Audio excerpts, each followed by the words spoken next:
Assalamualaikum dan salam sejahtera. Ini hari saya akan tunjukkan cara Ini untuk saya mengedit kongsikan video. cara buat logo. Cara yang pertama, kita masuk dalam pitch as out yang lambang saya tunjuk nih, kita tekan dan masuk. Oke, tunggu sebentar. Oke, sekarang kita biarkan, terus kita tandakan X.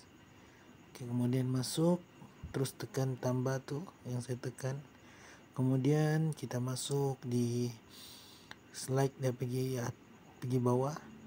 Kemudian kita masuk yang ketiga, pitch pick canvas tuh, gitulah yang gambar yang saya tunjuk. Oke, kemudian kita pilih, saya memilih warna hitam. Oke, kemudian kita edit image, masuk di tempat yang ujung. Oke, seterusnya kita crop. Oke, crop kita bebaslah memilih untuk logo apa yang kita mau buat. Oke, kalau saya ini mau kongsikan logo YouTube. Oke, saya klik YouTube. Oke, seterusnya kita masukkan teks apa saja yang kita mau masukkan boleh, tapi saya ini hari menunjukkan cara buat logo menggunakan huruf nama lah, macam saya Zuyum channel, jadi saya menggunakan huruf Z yang pertama. Oke, bagian tulisan kita boleh pilih jenis desain dia punya tulisan. Oke, lagi mudah atau senang dan mudah. Oke, seterusnya saya menentukan dia punya size. Dan dia punya bentuk. Kita boleh adjust sendiri macam mana jenis yang kita mau.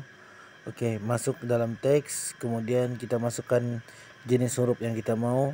Oke, saya memilih huruf Y, dan jenis tulisan kita boleh pilih daripada ada yang saya tunjukkan di dalam screen.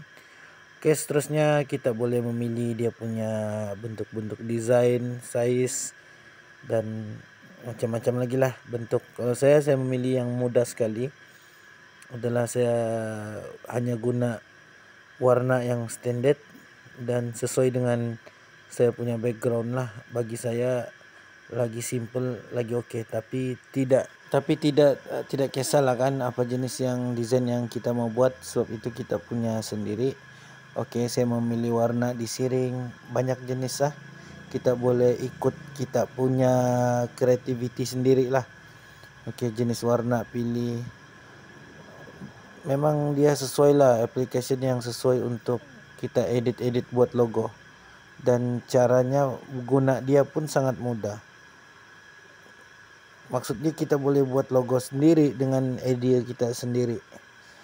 Lihat yang gambar saya tunjukkan, kita boleh pilih dia punya, di bawah tuh ada senari-senari bentuk-bentuk apa yang kita boleh masukkan dalam kita punya simbol. Bentuk bulat, 3 segi, dan ada bentuk love, dan segi 4, segitiga, dan banyak lagi lah yang lain. Kita boleh susun dia punya jenis color semua. Kalau mau pakai normal pun boleh, tapi kalau yang ada macam 3D pun boleh. Beginilah cara dia. Oke, kita boleh masukkan, saya memilih hitam sebagai dia punya background dan bulat sebagai lambang di tengah. Oke, kemudian saya masukkan cahaya. Cahaya ini untuk kita supaya nampak dia lagi seperti macam ada berkilat lah. Ini sebab saya memilih ini, sebab bagi saya suka yang unik sedikit, yang macam ada cahaya lampu. Dia macam 3D lah ibaratnya begitu. Oke, saya memilih warna itu, dan kesan dia akan menimbulkan lagi tuh bentuk yang kita buat apabila kita menggunakan cahaya. Kemudian kita boleh masukkan efek. Efek nih dia banyak jenis ada yang macam jenis kabur, begitu, ada macam-macam lagi lah. Cuma tinggal kita pilih aja yang mana yang kita rasa berminat dan sesuai, kita boleh masukkan. Oke, seterusnya desain dia aku tengok, mari kita tengok. Dia bagi macam-macam bentuk desain, ada yang kabur, ada yang jelas, ada yang bentuk dia berubah terus. Nah, caranya amat mudah, hanya tekan tanpa klik right di atas tuh. Sebelum masa kita memilih, kita jangan tekan right di atas tuh, supaya dia tidak terset begitu. Kita bebas memilih dulu. Kalau kita rasa betul-betul ngam, barulah. Oke, seterusnya di bawah ada jenis-jenis artistik atau magic, macam-macam lagi lah bentuk desain yang kita boleh pilih. Aplikasi ini memang mudah dan tidak perlu banyak masa untuk kita edit, tidak perlu bayar, dan dia punya kandungan pun tidak berapa tinggi ya, dia punya MB.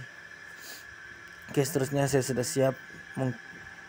Oke, saya terus ajar cara untuk save.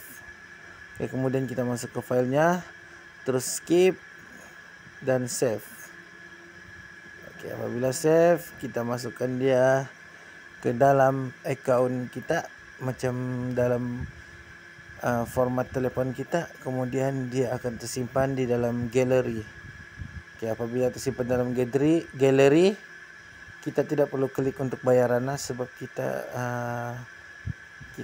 tidak memakai aplikasi yang berbayar, sebab kalau yang berbayar tuh lagi cantik lah. Oke, kemudian saya akan tunjukkan cara untuk kita mengupload foto agar kita boleh menjadikan dia sebagai logo kita. Ya, masuk pergi galeri, klik, dan kita boleh tengok jenis-jenis yang kita buat tadi. Macam saya ada simpan 2 atau 3 tadi jenis, jadi saya akan upload dia di saya punya YouTube Studio, dan saya akan masukkan change image ataupun dalam bahasa Melayu tukar image, dan tengok size dia ngam-ngam, maksud dia sekata dengan dalam kotak tu. Kemudian kita hanya tekan remove dan ataupun change dan tekan publish, set, dan logo itu akan selesai. Tunggu dalam 2 saat atau 3 saat, kita buka semula kita punya YouTube, dan kita akan nampak kita punya profil sudah siap. Lihat bagaimana profil saya sudah siap. Oke, terima kasih dan selamat mencoba.